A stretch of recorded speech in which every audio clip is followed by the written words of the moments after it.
来继续来看这个国内确诊的人数已经超过400万人。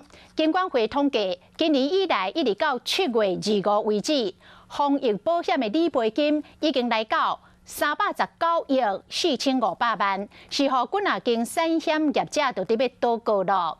金管会讲，这个法律有规定，保险公司只要是报经过主管机关来核准，就会当借钱来付保险金。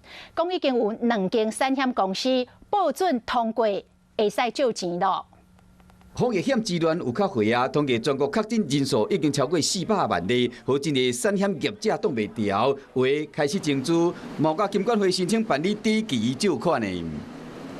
随着国内确诊人数增加，今年的防疫理赔金已经突破新台币300亿元。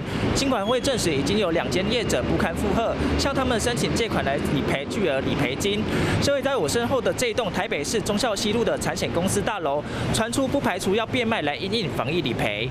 2家申请已经核准了，考虑到他们未来可能那个赔付金额会有落在高峰的时候，那他实际去借款金额多少？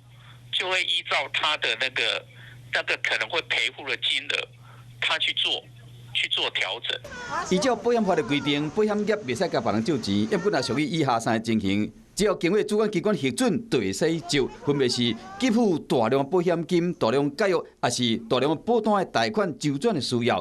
所以讲，业者为了付防疫险的理赔办理贷款，符合法令的规定。这可能是最不得已的选择吧，对他们来说。对，但是不得已也是要这么做吧。你怕我们之后会没有保障啊？如果说我是比较后期才中的人，那是不是因为你们赔不出来，所以我的保障就没有了？